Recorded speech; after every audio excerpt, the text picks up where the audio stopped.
Fundación Libertad y Desarrollo presenta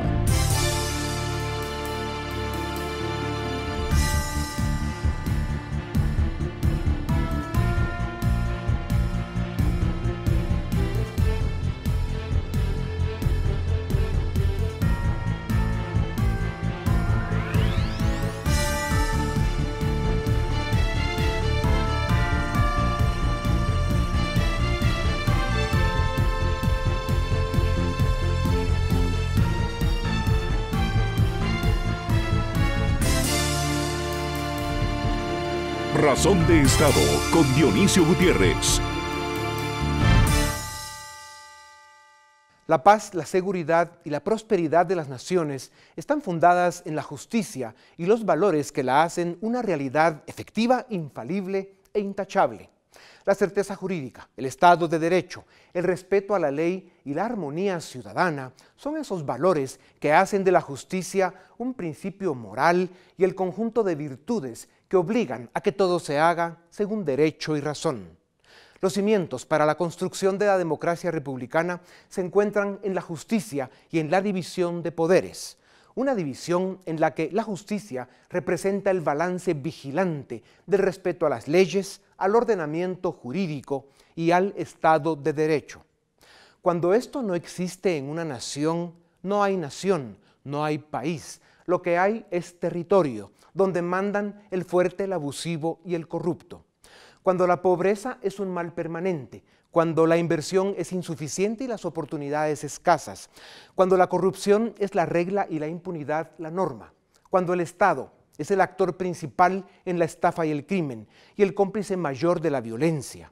Cuando una nación es víctima de estos males, se hace evidente que la política es un fracaso y que las élites, superficiales e indiferentes, esperan ciegas y sordas la implosión que la historia repite una y otra vez sin que se aprenda la lección. Guatemala sufre estos síntomas, pero no queremos verlo. El gobierno es el responsable. Algunas élites le apoyan y niegan la realidad. La gente indefensa las desprecia. A los cómodos poderosos no les importa, pero el país se hunde cada día más. El gobierno viola y deshonra la Constitución cada vez que le da la gana. Se persigue, se amenaza y se agrede a los jueces probos e independientes. Se les quita protección, se les ofende y se les abandona. Así está Guatemala. Los pocos avances que se habían logrado en la policía han sido desmantelados por la gobernación más incapaz que se haya tenido y por los intereses más oscuros y espurios que se pueda imaginar. Algunos gobiernos son peores que otros, pero el grave problema de Guatemala es el desastroso saldo acumulado negativo que va dejando cada gobierno, cada grupo de ineptos, pícaros y mafiosos. La destrucción que cada uno provoca va sumando y el daño cada día más profundo duele sangre en nuestro país. Algunos de esos grupos, los que más devastación causaron, pretenden regresar. ¡Qué pena! Así está Guatemala. Un Estado sin justicia es un Estado fracasado y condenado a la oscuridad. Una nación que traiciona y desprotege a sus jueces honestos no merece llamarse nación. Un pueblo con gobiernos como los que soporta Guatemala son una sentencia a cadena perpetua y si no cambiamos de rumbo a la pena capital. Faltan 10 meses para que esta pesadilla termine sin ninguna garantía de que otra no vaya a empezar, para seguir haciendo daño a un pueblo paciente y tolerante hasta que reviente. La devastación institucional que está dejando el gobierno de Morales es una amenaza para la democracia, para el Estado de Derecho y para la libertad de la nación. Así está Guatemala.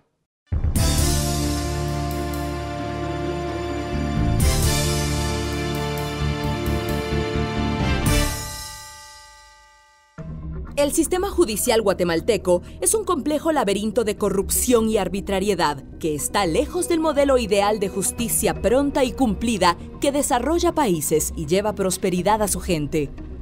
Las víctimas de este sistema judicial se cuentan por miles, desde familias afectadas por terribles crímenes que nunca encuentran justicia, hasta personas acusadas que pasan años sin juicio y sin sentencia. Los mismos centros preventivos y prisiones, además de ser escuelas del crimen, son la ratonera desde donde muchos reos siguen delinquiendo con impunidad.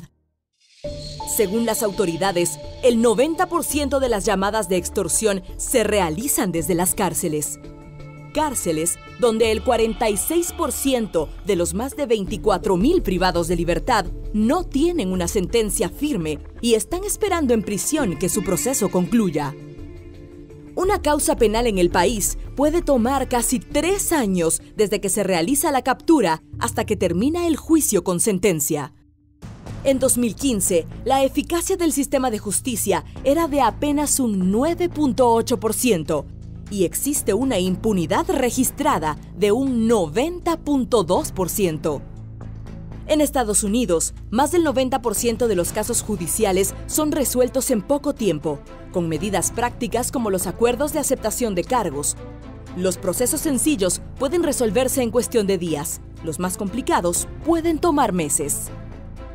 Para nadie es un secreto que en Guatemala existe un mercado de compra y venta de sentencias judiciales, que se ofrecen al mejor postor y garantizan a los afectados resolver cualquier problema con la justicia en tiempos más favorables que los ofrecidos por el sistema. Estas redes de corrupción mantienen controlado el sistema de justicia, compran jueces, influyen en los procesos de selección para los operadores de justicia y amenazan a quienes se atreven a denunciar sus crímenes. A los buenos jueces, el sistema de justicia les margina y les amenaza. Algunos incluso han tenido que salir del país porque se negaron a cometer prevaricato y a ser cómplices de los corruptos. Hemos fallado en construir un sistema de justicia independiente del poder político y de las redes de corrupción que mantienen capturado el Estado y en peligro a los guatemaltecos. No hay desarrollo posible sin un sistema de justicia respetable, funcional y transparente. Hasta que la nación guatemalteca exija y participe para alcanzar los acuerdos políticos necesarios para reformar su sistema de justicia, podremos presumir de Estado de Derecho, dignidad ciudadana y seguridad nacional.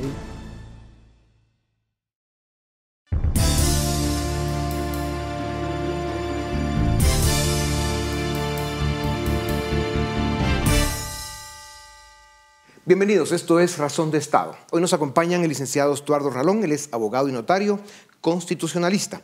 También nos acompaña el licenciado Elvin Díaz, abogado y notario. Él es director ejecutivo del Instituto de Estudios Comparados en Ciencias Penales. Licenciados, bienvenidos a Razón de Estado. Licenciado Ralón, usted pasó al plano nacional, público, incluso internacional, cuando puso aquel amparo en 2011 contra aquella candidatura fraudulenta, inconstitucional de Sandra Torres. Aquel divorcio que fue realmente un teatro ofensivo para una nación como Guatemala. Y al final, ese amparo que usted presenta en el 2011, pues se desencadena en que al final la Corte Constitucional le dice que no a aquella candidatura fraudulenta. En los últimos 8 años, usted ha venido participando en una forma muy activa en los diferentes debates nacionales. Últimamente lo vimos como candidato para presidir el Colegio de Abogados. Le ganó la planilla del licenciado Ovidio Orellana. Y la primera pregunta que quiero hacerle tiene que ver con la captura del Estado, con este veneno que tiene a Guatemala de rodillas realmente. Y tanto en su caso, con su prestigio, igual que el del licenciado Orellana, la opinión general de unos y otros, hoy en día cuesta encontrar la verdad porque la desinformación, la difamación y todo eso que se juega en buena parte de las redes tiene muy confundida a la nación, pero en general tanto usted como el licenciado Orellana tienen un prestigio y tienen un nombre que han hecho a través de su actuación.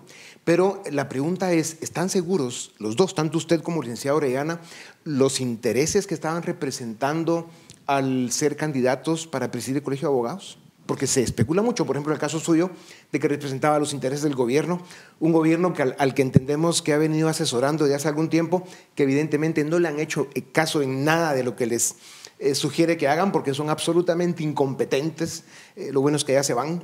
Y luego, pues, el licenciado Orellana, más de lo mismo. Háblenos un poco de eso, porque tiene que ver con el gran problema que tiene Guatemala, que es la captura de su Estado. Sí. Creo que varias preguntas que hay, las que me hace todas muy importantes. Uno, la única manera de salir de un escenario de captura es participando los buenos, postulándose y yendo a votar. Hay que vencer la apatía y la no participación que se decide por la gente buena, porque al no participar, pues cede espacios a otros actores. Y el abstencionismo también hay que derrotarlo. Y digamos, yendo al tema del Colegio de Abogados, ahí vimos que fueron 3 planillas nada más las que se postularon, no fueron más que esas, y menos de una tercera parte llegó a votar. Ya, ¿pero usted reconoce o acepta yo digamos, que usted representaba los intereses del gobierno o no? Yo diría que no. No lo he asesorado, no soy asesor del gobierno. Okay. Es parte, digamos, una barrera de entrada que tiene hoy la gente honesta de participar, sí, es la desinformación. Absolutamente. Porque lo primero que se arriesga es el prestigio, es el nombre. Hace unos pocos días, en uno de los programas radiales a nivel nacional, reconocía al licenciado Ovidio Orellana que había tenido el apoyo del Instituto de la Defensa Pública Penal, por ejemplo. Es una institución del Estado, una institución oficial, dicho por él. Así que creo que fue todo un tema de desinformación. Y lo que sí creo, para responder a mi pregunta, es que el movimiento mío fue invitar a líderes de los departamentos. Le diría que de las 7 personas, 6 éramos originarios del interior del país. Nunca habíamos participado en política gremial, por lo que el interés era legítimo de representar a los que no tienen voz. Alguien con su juventud y su trayectoria, sobre todo con aquel evento de 2011, el famoso Amparo, pues tiene que cuidarse, porque como ya usted lo dice, en un país como este es muy fácil que le destruyan a uno el nombre y el prestigio. Correcto. En octubre, precisamente el interés que hay sobre el Colegio de Abogados tiene que ver con las comisiones de postulación y con que en octubre de este año se estarán eligiendo nuevos magistrados a la Corte Suprema de Justicia y a la Corte de Apelaciones. Y esto es muy grave porque tiene que ver con la pregunta que le quiero hacer al licenciado Díaz. Una nación que traiciona y desprotege a sus jueces honestos no merece llamarse nación. Estamos viendo una actitud irrespetuosa, irresponsable, criminal incluso, en la forma en que este gobierno está manipulando la seguridad del organismo judicial y como el juez Gálvez, entre otros, se han pronunciado públicamente diciendo que se sienten desprotegidos, amenazados y que este personaje que pusieron para dirigir la seguridad del organismo judicial, pues lo que ha venido haciendo es contratando gente de las SAS, ¿verdad? Esa fuerza tan cuestionable que hoy está dirigida por personajes más cuestionables todavía y que al final lo que busca es controlar, amedrentar, amenazar y neutralizar jueces que están haciendo su trabajo correctamente. ¿Qué opina usted de eso? Yo creo que los hechos recientes han denotado que tanto el presidente de la Corte Suprema de Justicia con la decisión de nombrar a este jefe de seguridad en buena medida está afectando una de las garantías que tiene toda república y es tanto los ciudadanos como los propios funcionarios, es la independencia judicial. En el marco del constitucionalismo moderno, una de las grandes bases en las que se va a sostener, digamos, la independencia de poderes precisamente para el Poder Judicial, ya lo decía Hamilton en El Federalista, es de generar todas las condiciones favorables para el Poder Judicial, para ese departamento judicial que él hablaba en aquel entonces y que ahora se convirtió en el Poder Jurisdiccional que ostenta cada juez.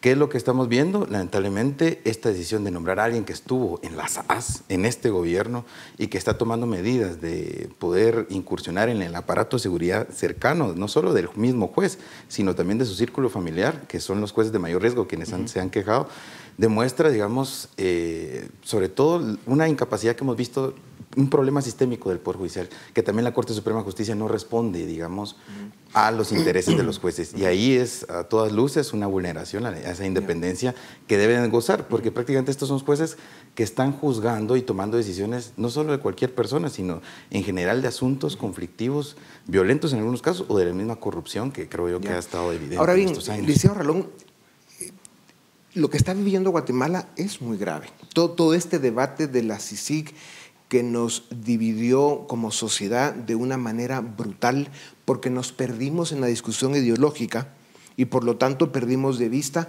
que el verdadero problema de Guatemala es la captura de su Estado por fuerzas criminales que la quieren mantener como el reino de la impunidad. Y si bien tenemos un gobierno que ya lo hemos definido de muchas maneras, siempre mal por supuesto porque tiene muy malas calificaciones en esta tribuna, lo que están haciendo hoy en día, ¿cómo lo interpreta usted? ¿Cómo lo define? ¿Es correcto o no? Yo creo que estamos viviendo una crisis en el sistema de justicia completo. No es solo este último incidente de coyuntura. La independencia judicial es una obligación que tienen los jueces de respetar únicamente la Constitución y las leyes. Es decir, se puede ver amenazada de diferentes maneras. Generar una presión mediática para que un juez resuelva en determinado sentido, ignorando las pruebas, ignorando la ley. Pero aquí ha habido bastante más que presión mediática, que han habido amenazas, allanamientos de casa, robos, agresiones. Han habido, digamos, pronunciamientos, a mí me parecer incluso delicados. El último me pareció delicado, el término creo que no favorecía mucho, que Naciones Unidas decía hay jueces que colaboran con Naciones Unidas. Aquí no se trata de si hay jueces que colaboran o no con una comisión. Los jueces se tienen que deber a la ley, a las pruebas. ¿Por qué menciono eso? Porque como si nos perdimos en la batalla ideológica, la única manera de poder salir de esa captura es regresando a las raíces del respeto técnico, de ver la justicia como un instrumento técnico, no político, no ideológico, apegado. Pero es a lo más que importante que se vea la justicia como un instrumento técnico o que se respete la independencia judicial por parte de los otros poderes, porque al final una democracia republicana se ve mucho más amenazada en el momento en que se pierde la división de poderes, especialmente cuando se amenaza la justicia. Podrán no gustarnos las resoluciones de los jueces o incluso las resoluciones de la misma Corte de Constitucionalidad, pero violar la Constitución de esa manera, atentando en contra del sistema de justicia en la forma en que se ha venido haciendo por este gobierno, probablemente sea la amenaza más grande que ha tenido Guatemala desde la apertura democrática, quitando al dictador Serrano, que está por ahí escondido en Panamá, prófugo de la justicia y con orden de captura, entre otros delincuentes que nos han gobernado, que son más de los que quisiéramos. Pero ¿no es más grave eso, que se viole de esa manera la independencia judicial? Es que no debe violarla nadie. Ni un organismo internacional, ni un poder ejecutivo. Toda su opinión está más balanceada. O sea, han habido errores y probablemente politización de la justicia por un lado, pero por supuesto los otros poderes del Estado pues han hecho el papelón que están haciendo. Es correcto. Es que si generamos presiones externas o internas para que un poder judicial vaya en determinado sentido, estamos violentando la independencia judicial. Entonces, generar presión para que se resuelva en determinado sentido no lo es. Al final, las resoluciones del juez, usted decía, nos pueden gustar o no, pero no es un tema de popularidad. Se tienen que basar debidamente argumentadas, fundamentadas y en las pruebas de los hechos. Sí hay situaciones críticas que están en la coyuntura, pero yo diría que son nacionales e internacionales. Licenciado Díaz, otro de los retrocesos lamentables que ha provocado este gobierno es el haber desmantelado los pocos avances que se habían logrado en la policía. Entre los datos que tenemos es que se han despedido cerca de 25 mandos altos de la Policía Nacional Civil, más de 155 mandos técnicos desde que tomó posesión el actual ministro. Hay quejas muy concretas de embajadas y organismos internacionales que venían colaborando con Guatemala desde hace muchos años para fortalecer la Policía Nacional. Esto, según algunos analistas y críticos, responde claramente a una intención de este esfuerzo por desmantelar los pocos avances, por regresar, digamos, a profundizar más eso que llamamos la captura del Estado, la criminalización de la política y el control criminal desde las fuerzas de seguridad a los jueces, a los opositores y a los críticos de un gobierno tan impresentable como este. ¿Cuál es su opinión sobre esta situación? Yo lo que creo es que en este caso, Dionisio, estamos hablando de regresar al estado de situación en el que nos encontrábamos antes de que se creara CICIG. Recordemos que una de las razones había sido eso, de poder desmantelar esas estructuras. Y cuando vemos ahora que este gobierno se dirige en esa línea, prácticamente desmantelar y hacer a un lado prácticamente de un plomazo todos los avances que habían existido en materia policial, demuestra, digamos, la poca importancia o el interés, mejor dicho, criminal de cooptar la fuerza policial. Y lo digo de esa manera porque nosotros hemos tenido la experiencia de trabajar directamente con la policía. Y este no es un esfuerzo que se haya venido trabajando de un gobierno, es un esfuerzo que se ha venido instaurando desde los mismos acuerdos de paz, de limpiar la policía y de instaurar un sistema de carrera profesional eficiente.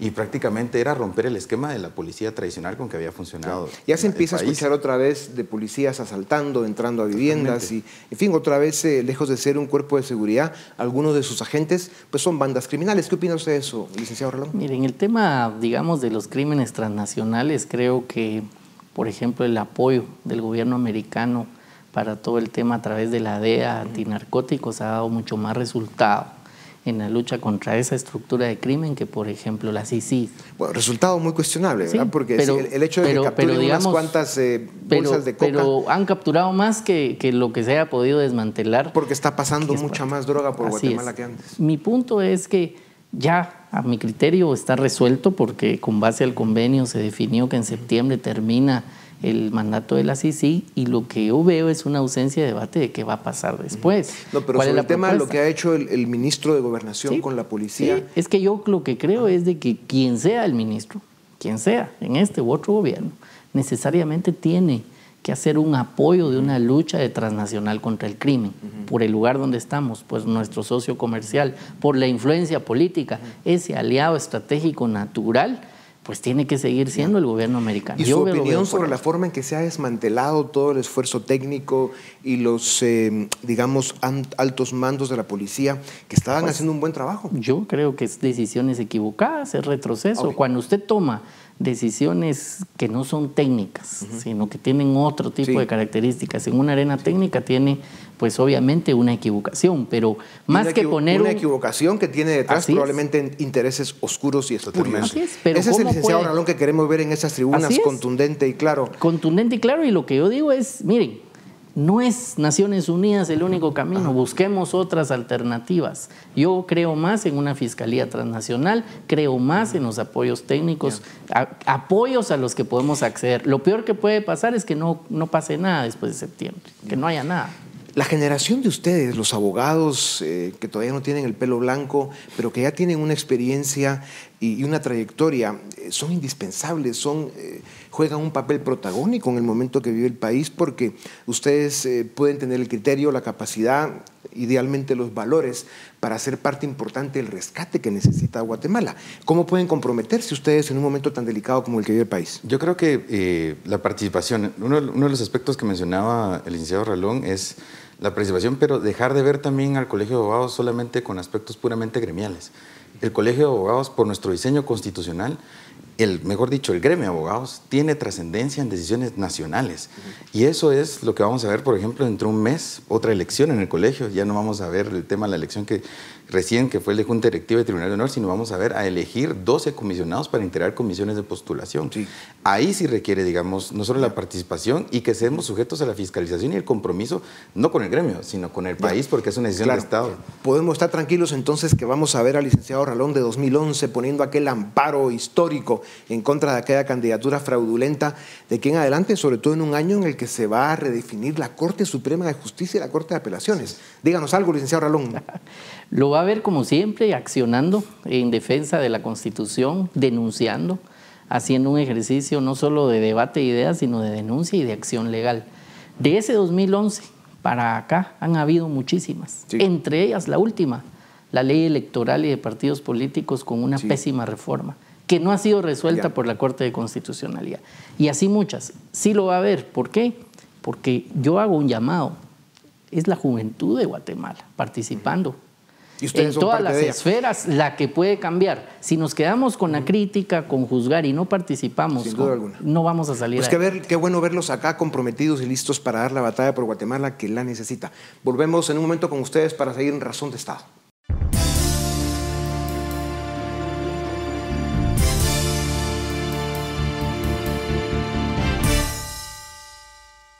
Bienvenidos al debate en Razón de Estado. En esta ocasión discutiremos acerca de la independencia judicial a partir de algunos hechos que han motivado la discusión en la coyuntura nacional. Nos acompañan en esta ocasión el licenciado Javier Monterroso, él es analista en temas de justicia. También nos acompaña el licenciado Francisco Gallardo, él es abogado penalista. y la licenciada María Fernanda Galán, quien es la investigadora del Departamento Jurídico de ACIES. A ambos, bienvenidos. Muchas gracias por acompañarnos en Razón de Estado. Gracias por la invitación. Vamos directamente al grano, señores. Hay un nombramiento en el OJ que causa estos problemas. El encargado de justicia en el órgano judicial es el doctor Roberto Mota Bonilla, quien levanta sospechas porque participa del doctorado de seguridad estratégica del cual formó parte el presidente Jimmy Morales. Se dice que tiene nexos, digamos, con algún sector militar, y algunos jueces que están dentro del sistema pues se han quejado de que la seguridad ha sido un problema a partir del nombramiento de esta persona. Empiezo contigo, María Fernanda. ¿Cómo lees ese nombramiento? ¿Son justificadas las quejas de los jueces? ¿Cuál es tu lectura?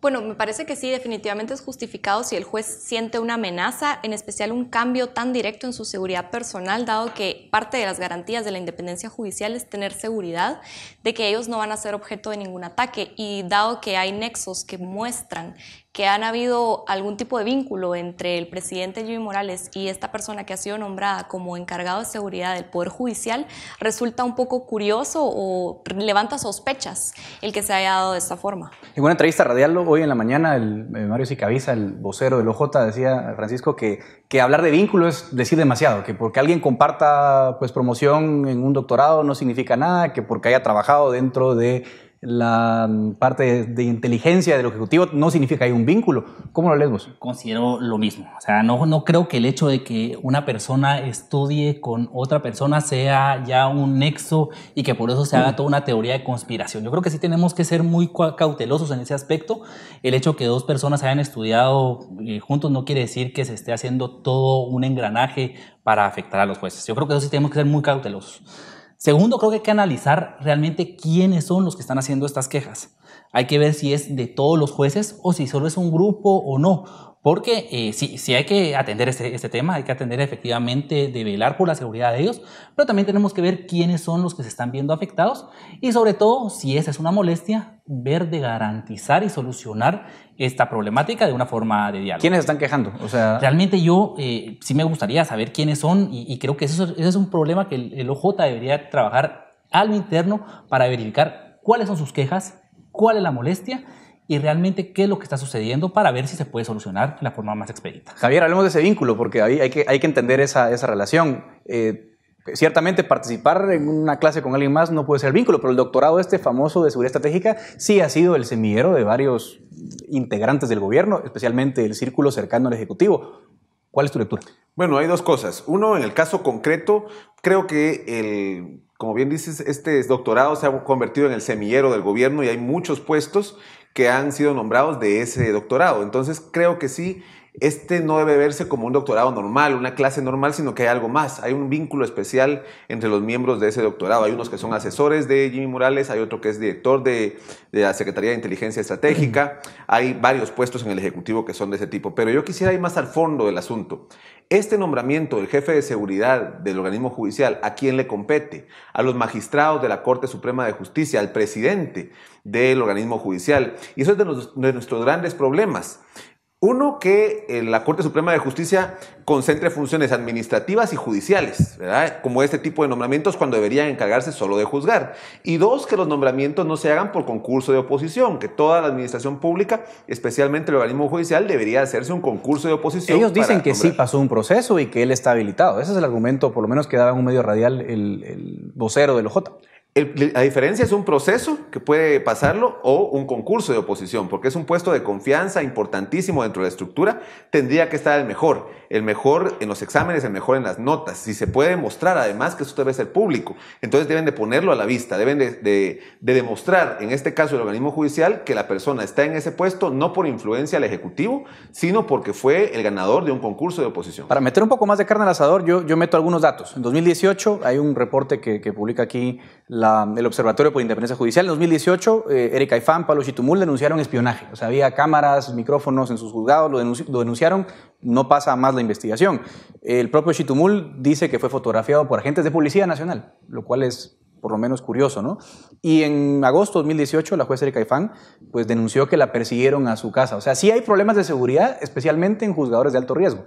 Entonces, por eso este tipo de nombramientos causa sospechas. Miguel Ángel Gálvez es uno de los que se queja de este nombramiento y dice, me están poniendo personal de seguridad no capacitado. O sea, sí hay hechos concretos. A mí me gustaría agregar al debate también que pues esta persona antes de estar en el Poder Judicial estaba en la SAAS. Entonces ahí existe otra forma en la cual se puede verificar que sí existe, incluso si no un nexo, podría haber un conflicto de interés, dado que ha respondido a ciertas personas que parece que han tenido una pugna constante con el Poder Judicial y que son los mismos jueces que han señalado no únicamente este problema de seguridad, sino también acoso por parte de la Supervisión General de Tribunales, por lo que parece que sistemáticamente el Poder Judicial no está garantizando que estas personas tengan seguridad. Y eso nos debería de preocupar. Incluso de ser una simple denuncia no habría que hacerla de menos, sino habría que llegar al fondo del asunto. Y aunque la persona que ha sido nombrada como encargado de seguridad tenga las capacidades técnicas y académicas, habría que verificar que verdaderamente no haya ningún problema o un interés que exista por debajo de la mesa que pueda salir a relucir en este tipo de casos. ¿Hay interés del Ejecutivo de torpedear jueces de mayor riesgo que llevan casos contra funcionarios de alto impacto? Es complicado. Yo creo que es muy complicado venir a decir esto. Yo creo que tenemos que tener mucha cautela en esta situación.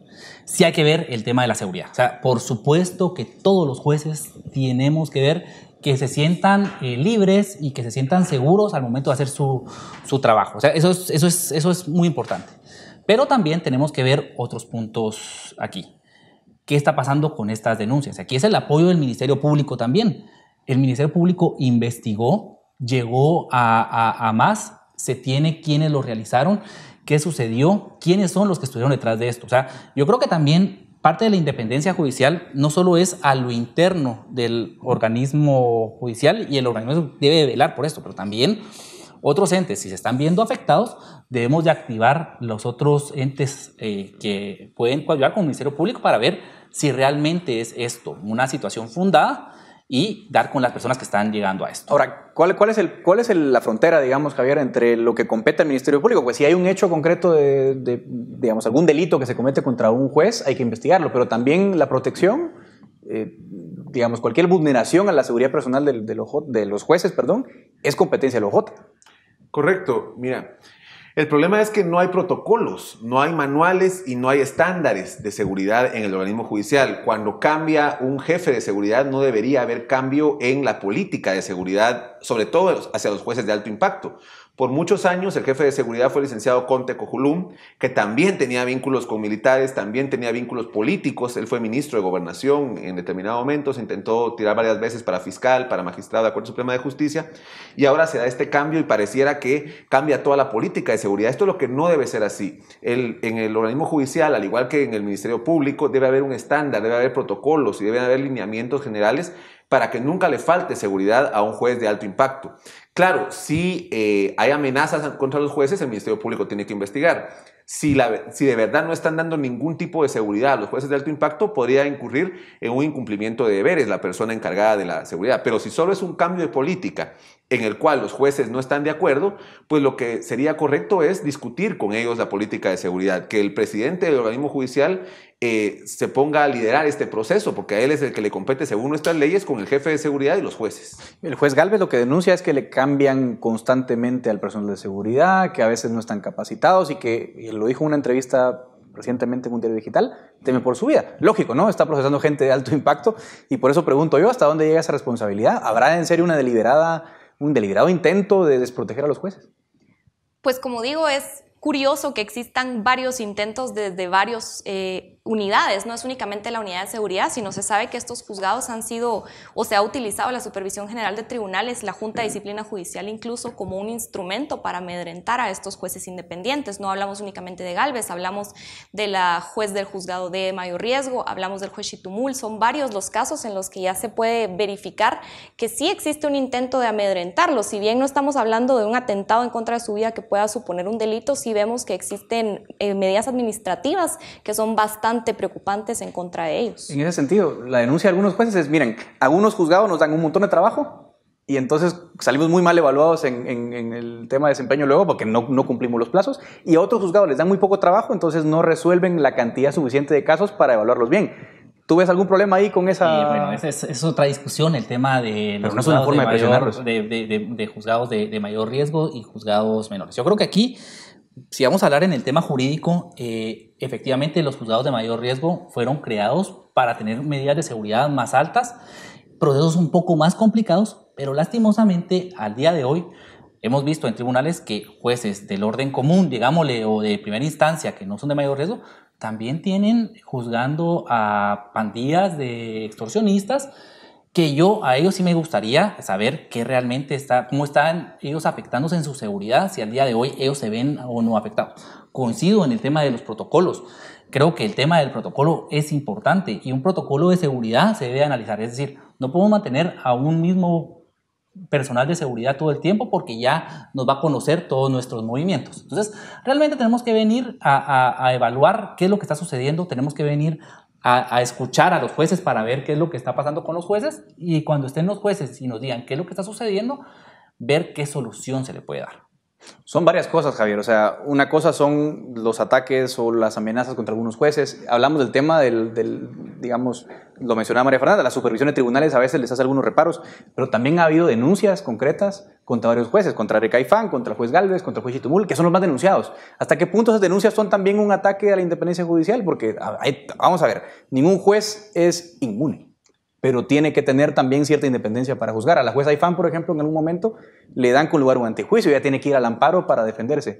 O sea, ¿hay también persecución por ese lado de los jueces? Hay que diferenciar. A ver, ningún juez, de hecho, la figura de antejuicio surge en la historia para proteger a los jueces, porque una de las partes siempre va a estar en contra del fallo judicial y va a intentar también atacar por la vía judicial, denuncias, ya sea en supervisión o incluso penales. Eso es normal en el oficio de los jueces y por eso tienen antejuicio, para que se pueda prever si esa denuncia es espuria, es producto de un caso, ¿verdad? También en la supervisión de tribunales llega un proceso de depuración de denuncias, además llega un proceso de junta de disciplina judicial. Entonces hay un debido proceso, tanto en las denuncias como en las denuncias ante supervisión, que son administrativas, las denuncias penales y administrativas. Eso no me preocuparía tanto. Al final de cuentas, el Estado mismo tiene las formas de depurar las denuncias y, por cierto, la supervisión de tribunales es altamente impune. Es poquísimo los casos que llegan a una sanción contra un juez. Por otro lado, son las amenazas a su integridad física, y ahí es donde, lamentablemente, porque no debería ser así, estos jueces deben contar con las medidas de seguridad adecuadas, y ese es el fondo del debate: si la persona encargada de darle la seguridad a los jueces lo está haciendo bien, si fue contratada por nepotismo, por influencias, ya sea del Ejecutivo dentro del mismo organismo judicial o por su capacidad. Voy a preguntarlo más concretamente a los tres. Si ustedes fueran jueces de mayor riesgo, ¿se sentirían seguros y confiados en que el Estado les va a proteger? Yo creo que ahí hay varias cosas que tomar en cuenta, pero yo pensaría que el Estado debe tomar las medidas necesarias, que a mí no me parecen que de momento pueda garantizarse que los jueces tengan esta certeza de estar siendo protegidos. Si bien es cierto, no ha habido ningún atentado y esto nos da una luz de que lo que se está haciendo pues va por buen camino, no quiere decir que se esté evitando realmente que pase en un futuro. Entonces me parece que el hecho de que no existan protocolos de seguridad sí me haría sentir bastante incómodo. Francisco. Bueno, yo primero, para ser juez de alto impacto, sé lo que a lo que me estoy metiendo, es una situación complicada. Considero y coincido de que gracias a Dios y gracias a ciertas circunstancias, hoy no estamos lamentando ninguna situación, pero sí es algo que tenemos que ver a futuro. Si tenemos un problema de protocolos, el organismo judicial debe de trabajar para que esto funcione y mantener esta seguridad de ellos. Y si los jueces se están sintiendo vulnerados, creo que es importante que lo denuncien a efectos de que se pueda resguardar la seguridad de ellos. ¿Te sentirías tú seguro siendo juez de mayor riesgo hoy con estos protocolos de seguridad?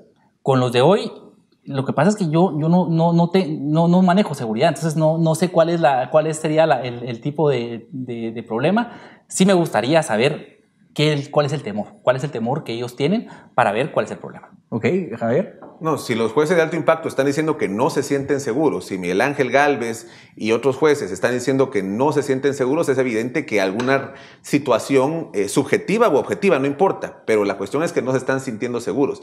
Ahí es donde yo insisto en que hay que sentarse con ellos. El presidente del organismo judicial tiene la responsabilidad de sentarse con ellos, con el jefe de seguridad, y evaluar cuál de las medidas de seguridad cree que está fallando, ¿verdad? Porque son las personas que llevan los casos de mayor impacto en el país, son las personas que llevan los casos donde más riesgo hay. El Estado debe garantizarle su seguridad. El Estado tiene la obligación de que ellos se sientan seguros para realizar en forma adecuada su trabajo. Entonces creo que si yo fuera juez de alto impacto, por lo que estoy viendo, yo tampoco me sentiría seguro. Creo que hay un consenso aquí que la seguridad no está clara en el caso de los jueces de mayor riesgo especialmente, pero también rescato lo que decía Francisco, hay otros jueces que también en el interior enfrentan problemas de seguridad y el Estado no lo está atendiendo. Para empezar y para tener justicia es importantísimo que los jueces se sientan con la independencia de amenazas externas para poder fallar. Señora, les agradezco muchísimo habernos acompañado en esta edición del debate en Razón de Estado. Hasta acá llega este segmento. Continuamos con el segmento de análisis.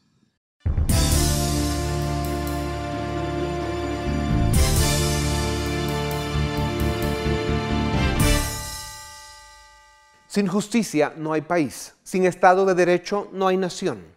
Sin justicia somos un territorio donde manda la ley del más fuerte, del más abusivo, del más criminal.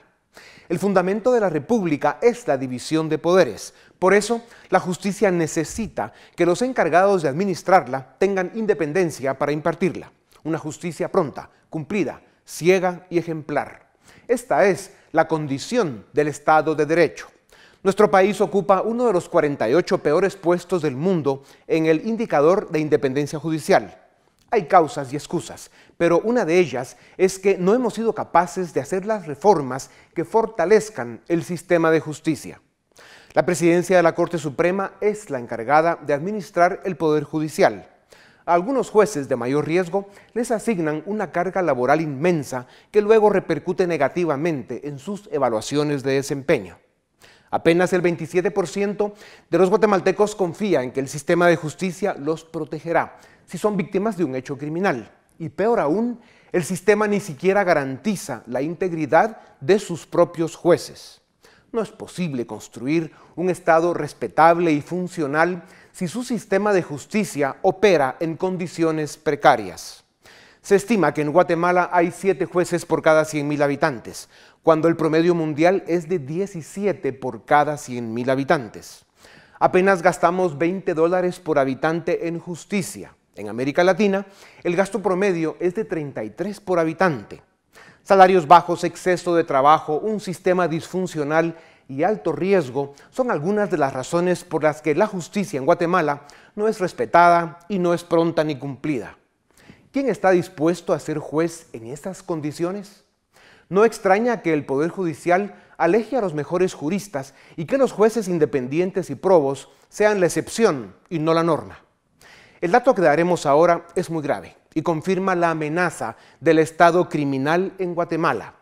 Algunos jueces de mayor riesgo han sido objeto de espionaje y vigilancia y han denunciado que instalaron cámaras y micrófonos en sus despachos, pero las autoridades se hacen la brocha con el cinismo y la hipocresía que les caracteriza.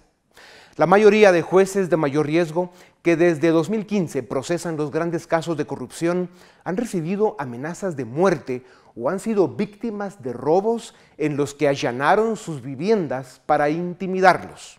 Incluso se ha llegado a agredir a familiares cercanos. A estos jueces violentados, amenazados y en riesgo, Gobernación les ha asignado vehículos que no funcionan, personal de seguridad que no tiene capacidad para protegerlos y en algunos casos les ha dado armas de fuego que no sirven. Esto es sumamente grave y debiera ser razón por la que la nación entera salga a la calle a protestar. La respuesta del gobierno es la indiferencia, la inacción y la complicidad, su irrespeto por la ley. Su descaro y su irresponsabilidad confirman una vez más que esto que tenemos es una banda de cualquier cosa muy lejos de lo que debe ser un gobierno. Pero ya falta poco para que se larguen. Solo esperemos que cuando se vayan se encuentren con la justicia y el Estado de Derecho que tantas veces violaron. Esto es Razón de Estado.